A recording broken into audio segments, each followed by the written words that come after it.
की कामयाब, उस रैली की, उस मार्च की कामयाब बनाना कि गवर्नर उस तक एक प्रेशर जाए।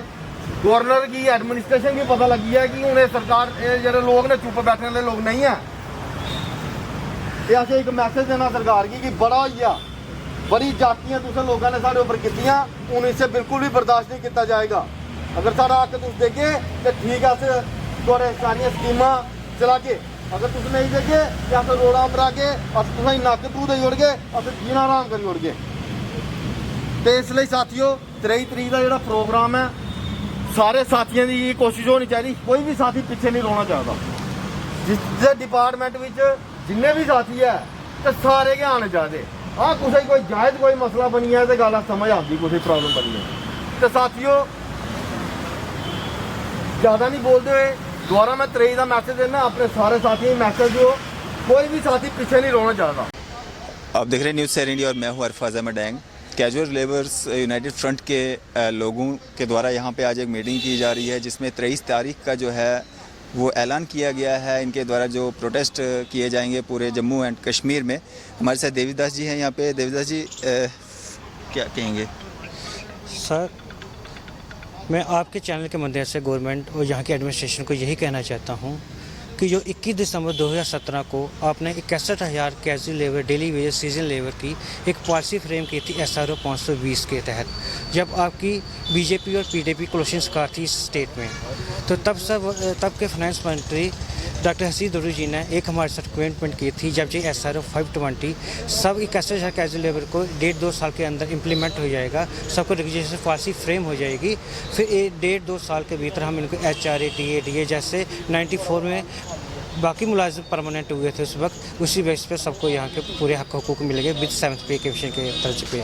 उसी के चलते प्रोसेस में SRO 520 के तहत सर हमारे जम्मू प्रोविंस के 7 कैजुअल लेबर को परमानेंट किया गया और कश्मीर प्रोविंस के 28 कैजुअल लेबर को परमानेंट किया गया। टोटल फ्लोरिकल्चर में जम्मू कश्मीर के मिला के 35 को परमानेंट किया गया। वो आज भी हमारे जम्मू प्रोविंस की 125 फाइलें पेंडिंग सेक्रेटरीट में पड़ी हुई है पिछले 2 सालों से, 1.5-2 सालों से।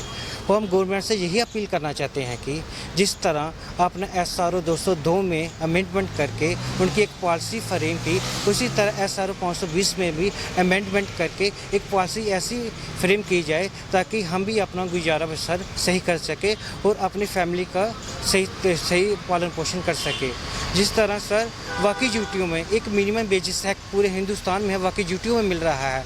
आज जम्मू कश्मीर स्टेट को ड्यूटी बने हुए 1 साल बीत गया, लेकिन आज तक हमको वो मिनिमम वेजेस एक्ट नहीं मिला। वो कागजों में चल रहा है लेकिन हमको इम्प्लीमेंट अभी तक नहीं गया। पिछले जो हमारे गवर्नर, लेफ्टिनेंट गवर्नर थे जीसी मुर्मू साहब, हालांकि उन्होंने एक ऐलान भी किया था कि हम 1 लाख जो यानी जहाँ का कैजुअल लेबर डेली वेजर है, हम इनकी एक पॉलिसी फ्रेम कर रहे हैं अर्बन एरिया में और रूरल एरिया में।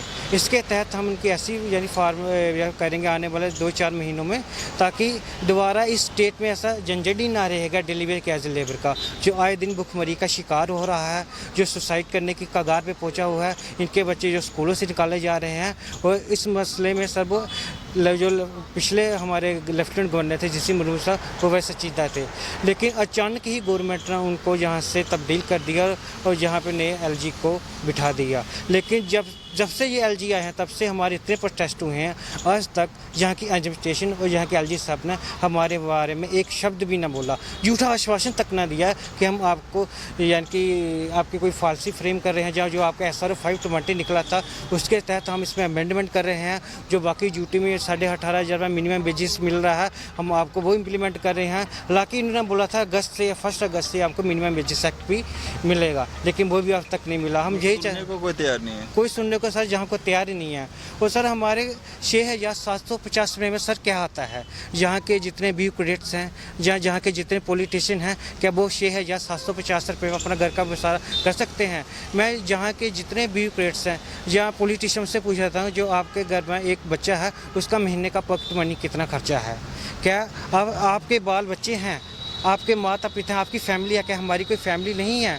हमारी तो सर ये सिचुएशन हो गई है, हमारे घर में कोई बीमार हो जाता है, हमारे माँ बाप, हम लाचारी के मारे उनको कहाँ पे लेके जाएं। अगर हम सरकारी हॉस्पिटल में लेके जाते हैं वो सर हमको लंबी लिस्ट बना के दे देते हैं कि ये टेस्ट करवा के लिए प्राइवेट ओपीडी 15-16 हज़ार के सर वो सर टेस्ट होते हैं। सर हमारी ये तादाद हो गई है जो बुढ़ापे में जिनका हमारा सहारा बनना था, आज भी सर हम इतने लाचार चुके हैं कि उनको सहारा नहीं दे पा रहे हैं। मैं गवर्नमेंट से यही अपील करना चाहता हूँ, जो आपने हमारी पॉलिसी फ्रेम की है उसको अमेंडमेंट करके SRO 64 की तर्ज पे हमको रेगुलेट किया जाए, और जो बाकी ड्यूटियों में जो मिनिमम वेजेस एक्ट इम्प्लीमेंट हुआ है वो यहाँ पर इम्प्लीमेंट करके एक राहत की सांस हो हमको इस जो दबा हुआ कुचला तबका है जो पिछली सरकारों ने भी शोषण किया। जब बीजेपी सत्ता में नहीं थी तो बार बार हमको ये आश्वासन मिलता था कि जब हम सत्ता में आएंगे सबसे पहले हम कैसे रहा यार डेली वेजर का मसला हल करेंगे। लेकिन 7 साल आज सेंटर में भी इनकी सरकार है, वो स्टेट में भी सरकार थी और LG साहब भी इनके हैं, लेकिन फिर भी हम यूँ कि तुम्हें तस से मस नहीं जो गवर्नमेंट जहाँ की एडमिनिस्ट्रेशन हो रही है। यहाँ पे आपने पिछले दिनों सर सुना होगा कि उधमपुर के और अखनूर के सर 2 वर्करों ने सर कैजुअल लेबर ने सुसाइड कर दिया। सर यही बताइए कि अगर गवर्नमेंट ने एक वाजिया पॉलिसी यहाँ पे फ्रेम की होती, मिनिमम वेजेस एक्ट ही दिया होता, क्या वो सुसाइड करते? उनकी मौत का कौन जिम्मेवार है? क्या यहाँ की एडमिनिस्ट्रेशन है? जब सर ट्रेड यूनियन की सर मैं आपको एक बात बोलता हूँ सर, जहाँ की जितनी भी और ट्रेड यूनियन है सर उनके लिए हमने 6th पे कमीशन की लड़ाई लड़ी, 7th पे कमीशन की लड़ाई लड़ी। जब हमारे हक हुकूक की बात आई इन्होंने गवर्नमेंट के टेबल पे जाके एग्रीमेंट ले लिया कि 2 महीने के बाद आपकी पॉलिसी फ्रेम हो जाएगी। आज मेरा सवाल उन ट्रेड यूनियन के कोई भी लीडरों को भी है कि जिन्होंने वक्त वक्त पे सरकार के साथ मिलकर हमारा शोषण धोखा दिया और शोषण किया। जो हमारे भाई सुसाइड कर रहे हैं, जैसे कुछ डिपार्टमेंटों में अब हो जाके रिटायर भी हो गए हैं, तो उनका कौन कसूर है, कौन जिम्मेवार है? ना तो जहाँ की एडमिनिस्ट्रेशन अडॉप्ट कर रही है, ना जहाँ की ट्रेड यूनियन अडॉप्ट कर रही है। हम जाएँ तो जहाँ कहाँ, और यहाँ का जितना भी कैजुअल लेबर और जितना भी डेली वेज है सर, इतना मेहनत कश है जो अपने काम से जाना जाता था, लेकिन आज इस ड्यूटी में सर वो हड़तालों के लिए और सड़क पे आने के लिए जाना जा रहा है। 85% सर जो इस स्टेट में ड्यूटी को जो चला रहा है सर ये कैजुअल लेबर डेली वेजर ही है, लेकिन सर इनकी बात और सुध लेने वाला कोई नहीं है। हम जाएं तो जाएं कहाँ जाए? बात बात पे सर हमको यही बोला जाता है, आश्वासन दिया जाता है कि आपकी बात चल रही है, आपकी कोई मीटिंग चल रही है, ये चल रही है, आपका पास ये फैसला है, इस महीने आने वाला इस महीने। जब यहाँ पे सर इस स्टेट को यूटी में कन्वर्ट किया गया तब सर यही 1 नवंबर से यानी आपको यहाँ से मिनिमम वेजेस एक्ट मिलेगा, जो पिछली सरकारों ने आपको नहीं दिया। वो 370-35 जहाँ से आर्टिकल ख़त्म हो चुका, आपको वो यूटी के रेट मिलेंगे जहाँ पे। लेकिन सर जैसे ही 1 नवंबर आया, जितने भी 94 के जहाँ पे ब्यूरोक्रेट से वो जहाँ 4th क्लास के एम्प्लॉई थे, जहाँ ऑफिशियल थे, उनको सर 4800 करोड़ रुपया बजट में रख के उनको पूरे 7th पे कमीशन के हक हकूक दे गए। जब हमारी उस वक्त भी बारी है मिनिमम वेज एक्ट की, हमको वहाँ से भी शोषण करके महरूम कर दिया गया। मैं यही सर लास्ट में यही अपील करना चाहता हूँ मंदिर जाके LG साहब को, हमारी एक वाजिया एक पॉलिसी फ्रेम की जाए। जब तक आप 1 महीने का, 2 महीने का, 3 महीने का टाइम ले रहे हैं, हमें उसमें कोई ऑब्जेक्शन नहीं है, लेकिन तब तक हमको मिनिमम वेजेस एक्ट और ड्यूटी के रेट तो दीजिए। जय हिंद जय भारत। अपना हक मांग रहे हैं। मिनिमम वेजेस एक्ट जो है वो यहाँ पे लागू होना चाहिए। बाकी सारी चीज़ें हो रही हैं लेकिन मिनिमम वेजेस एक्ट लागू करने में काफ़ी दिक्कतें आ रही हैं सरकार को। सर तनवीर जी क्या कहना चाहेंगे? देखिए डैंग साहब, सबसे पहले तो मैं आपका बहुत थैंक्स करता हूं कि हमेशा से आप आवाज़ जो कैजुअल लेबर्स की उठा रहे हैं जम्मू कश्मीर की। आज मैं कहूँगा कि आज की जो मीटिंग यहाँ पे थी, ये जो हमने ऑर्गेनाइज़ की है, ये एक अपना फ्लोरिकल्चर की और सिद्रा गोल्फ कोर्स से कुछ साथी हमारे, कुछ कम साथी हमने, मतलब सेक्शन प्रेसिडेंट का हो मान लो आप, या कुछ पार्कों से कोई लड़के खिलाफ आए हैं, तो काफ़ी 400-500 का फिगर इन लोगों का है। लेकिन हमने SOPs को ख्याल रखते हुए आज इन लोगों को यहाँ पे जो है हमने मीटिंग ऑर्गेनाइज़ की है। और आज से हमने बिगुल फूंक दिया है। जो 23 तारीख को हमने कश्मीर चलो की कॉल दी थी, लास्ट प्रेस कॉन्फ्रेंस यहीं से हमारी हुई थी, उसका हमने आज बिगुल फूंक दिया। और पहला प्रोग्राम आज यहाँ पे जिसे फ्लोरिकल्चर के प्रेसिडेंट जो देवीदास जी ने पूरा सपोर्ट इस चलो को किया है।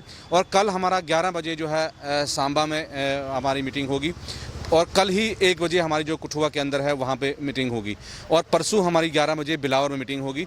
और हमने जो है अब ये आज इसका बिगुल यहाँ से फूंक दिया है। और उसके बाद हमारा अखनूर आ गया जम्मू में या रियासी आ गया, उसके बाद इस साइड हमारी टीम रिटर्न होगी। लेकिन इस कोविड-19 हाल में चलते हुए जहाँ के दिन ब दिन केसेस बढ़ रहे हैं, हम अपने फैमिलियों को भी खतरे में डाल रहे हैं, खुद को भी खतरे में डाल के अब इन हालत में हम बाहर निकल रहे हैं। लेकिन सरकार को मैं ये बताना चाहता हूँ कि यार कोई भी मिस हैपनिंग हो जाती है उसकी रिस्पॉन्सिबिलिटी यहाँ के एडमिनिस्ट्रेशन की होगी। हमने पिछली मीटिंग में ड्यूकॉम साहब को मेमोरेंडम दे दिया है, यहाँ के तमाम जो DIG साहब हैं उनको दे दिया है, कंसर्न SHO हैं, सबको दे दिया है। क्योंकि रंग साहब जो लड़ाई अब है ये अब आर पार की लड़ाई हम लड़ने जा रहे हैं और हमारी कोशिश रहेगी कि 1 तारीख को हमने श्रीनगर में पहुँचना है और श्रीनगर पहुंच के जो अनंतनाग स्टेडियम स्पोर्ट्स है वहाँ पे 19 तारीख को वहाँ पे एक बहुत बड़ी रैली हमारे स्पोर्ट में हो रही है 19 सितंबर को।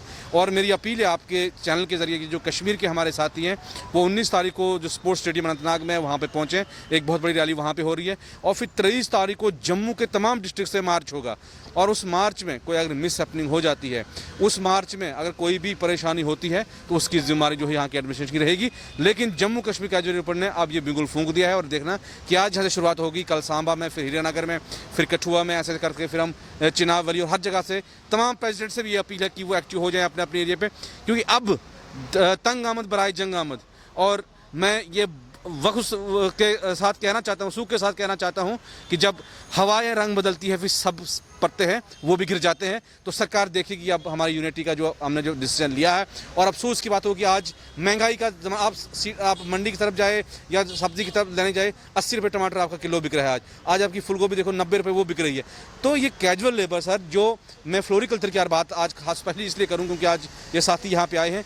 जब जम्मू कश्मीर के लोग जो घूमने आते हैं इन पार्कों में तो यही लोग इनका जो है रख रखाव करते हैं, इनको मेंटेन करते हैं। आज इनकी ये हालत है, आज इनके लिए सरकार के पास सैलरी नहीं है, इनके पास पॉलिसीज़ नहीं है और सरकार ये कहती है कि हज़ारों करोड़ रुपए जो जम्मू कश्मीर के लिए आ रहा है वो पैसा कहाँ पे जा रहा है। और मैं बात ऐसे PHE की करूँ या आप टूरिज़्म की बात करूँ, उसके अलावा जो अगर मैं सफाई कर्मचारी की बात करूँ तो सुबह उठ के वो 4 बजे उठ के यहाँ पूरे शहर को, सिटी को साफ करने की बात करते हैं। लेकिन अफसोस की बात है कि अभी तक यहाँ पे जो है जूं का तू मसला है। लेकिन अब जम्मू कश्मीर फ्रंट ने अब ये ठान ली है कि 23 तारीख को यहाँ से मार्च होगा और मार्च में कोई भी मिस हैपनिंग होती है उसकी जिम्मेदारी यहाँ के एडमिशन रहेगी। और साथियों से मेरी ये अपील है कि उसमें सारे साथी जो है वो अपने SOPs का ख्याल रखें और अपने साथ एक कंबल, एक प्लेट, सैनिटाइज़र और मास्क और सोशल डिस्टेंसिंग ख्याल रख के तमाम डिस्ट्रिक्ट से मार्च करें। और जम्मू से हम चीफ इंजीनियर ऑफिस से जो है हम मार्च करेंगे और जम्मू के जो भी साथी हैं वो चीफ इंजीनियर ऑफिस में 10 बजे 23 तारीख को पहुँच जाएँ। और इंशाल्लाह आज हमने ये बिल्कुल फूंक दिया है और अब जो है फैसला कौन लड़ाई होगी और फैसला कौन लड़ाई लेके अब दम लेंगे हम। कैजुअल लेबर्स यूनाइटेड फ्रंट के जितने भी लोग इस बैनर के तले, जितने भी एसोसिएशंस के प्रेसिडेंट और बाकी जितने भी कैजुअल लेबर्स हैं, डेली वेजर्स हैं, जितने भी डिपार्टमेंट्स के डेली वेजर्स हैं, सब एक बैनर के तले आके 23 तारीख को जो मार्च निकालने जा रहे हैं वो यहाँ पे जो एक खाका तैयार किया जा रहा है कि किस तरह से और कैसे वो मार्च जो है वो निकाला जाएगा। और इन लोगों ने अपने व्यूज़ हमारे साथ साझा किए। फ़िलहाल हमें दीजिए इजाज़त। मैं अरफाज अहमद डैंग, न्यूज़ शहर इंडिया के लिए कैमरामैन शाहनवाज अहमद के साथ।